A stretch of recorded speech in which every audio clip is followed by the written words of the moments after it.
नमस्कार मंडळी, आज आपण पडवळची मस्त चमचमीत बघूनच तोंडाला पाणी सुटेल अशी रेसिपी बनवणार आहोत।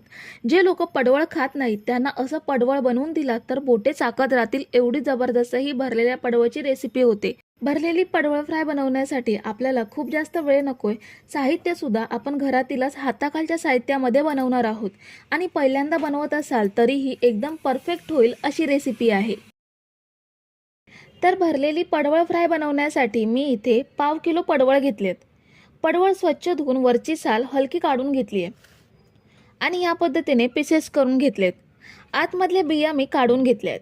ह्या बिया कोवळ्या आहेत म्हणून मी त्या टाकणार नाहीये। ह्या सुद्धा आपण वापरणार आहोत। ह्या बघा हाताने तोडल्या की लगेच तुटतायत, छान कोवळ्या आहेत। जर पडवळच्या बिया जून असतील तर मात्र त्या टाकून द्यायच्या। आता या बिया मिक्सर जार मध्ये घेऊयात। त्याच सोबत 1 वाटी ओलं खोबरं घ्यायचं आहे। 1 इंच आलं आणि 3-4 तिखट हिरव्या मिरच्या धुवून घेतल्यात। आता हे आपल्याला खडबडीत वाटून घ्यायचं आहे। ह्यामध्ये मी पाण्याचा वापर करणार नाहीये कारण बियांच्या ओलाव्यामुळे हे खडबडीत वाटलं जातं। मिक्सर चालू बंद करून खडबडीत वाटून घ्यायचं। हे बघा ह्या पद्धतीने मी असं बारीक करून घेतलंय। आता हे एका मिक्सिंग बाउल मध्ये काढून घेऊयात। आता यामध्ये पाव चमचा हळद घ्यायची आहे। हळद घातल्यानंतर माझा मोबाईलचा थोडासा प्रॉब्लेम झाल्यामुळे मसाला ॲड करतानाचा शॉट मिस झालाय। मी इथे 1 चमचा लाल तिखट घेतलाय, पाव चमचा जिरे पावडर घेतली आहे आणि अर्धा चमचा धने पावडर घेतली आहे। आता यामध्ये अर्ध्या लिंबाचा रस ॲड करूयात। अर्धी वाटी कोथिंबीर घ्यायची आहे। इथे आपल्याला बेसन ॲड करायचं आहे, पण बेसन भाजण्यासाठी वेळ नसेल तर असं 1 वाटी बारीक शेव ॲड करायची। जर बारीक शेव नसेल तर 1 वाटी बेसन भाजून घेऊ शकता। चवीनुसार अर्धा चमचा मीठ ॲड केलं। आता हे सगळं साहित्य छान मिक्स करून घ्यायचं आहे। हे साधारण 1 ते 1.5 मिनिट एवढं ढवळून घ्यायचं, म्हणजे सगळे मसाले छान एकजीव होतात। तर आपल्या पडवळमध्ये भरण्यासाठी स्टफिंग आपण तयार करून घेतलंय। आता हे पडवळमध्ये भरून घेऊयात।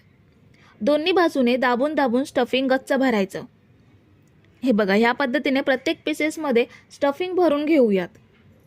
आपण हे पाणी घालून ग्रेव्हीमध्ये शिजवणार नाही आहोत, त्यामुळे ह्यामधलं स्टफिंग अगदी व्यवस्थित भरून घ्यायचं आहे। तर हे बघा मी पडवळचे सगळे पीसेस भरून घेतलेत, खूप छान दिसतायत। आता हे कसे फ्राय करायचे ते पाहूयात। इथे मी पॅन मध्ये 4 चमचे तेल घेतलंय, त्यामध्ये अर्धा चमचा मोहरी घेऊयात। मोहरी चांगली तडतडल्यानंतर कढीपत्त्याची पाने ॲड करायची आहेत। मोहरी आणि कढीपत्ता अर्धा मिनिट परतल्यानंतर गॅस स्लो करायचा आणि मसाले ॲड करायचे, नाहीतर मसाले जळू शकतात। ह्यामध्ये पाव चमचा हिंग घ्यायचा आहे, पाव चमचा हळद घेऊयात आणि अर्धा चमचा लाल मिरची पावडर घ्यायची आहे। मसाले अर्धा मिनिट तेलात परतून घ्यायचे आहेत। मसाले परतल्यानंतर ह्यामध्ये पडवळाचा एक पीस ॲड करूयात। मसाला भरलाय त्या साईडने न ठेवता पडवळच्या साईडने असे आडवे पीसेस ठेवायचे, म्हणजे परतायला सोपं जातं। आता यावर झाकण ठेवून 3 ते 4 मिनिटे मंद आचेवरती एका साईडने भाजून घ्यायचे आहेत। 3 ते 4 मिनिटांनी हे झाकण काढून आपल्याला परतून घ्यायचे आहेत। अगदी हलक्या हाताने व्यवस्थित परतून घेऊयात। एक साईड चांगली भाजली गेली आहे। आता दुसरी साईड सुद्धा 3 ते 4 मिनिटे भाजून घेऊयात। तुम्ही जर इथेपर्यंत रेसिपी बघताय तर तुम्हाला एक विनंती आहे की व्हिडिओला एक लाईक जरूर करा।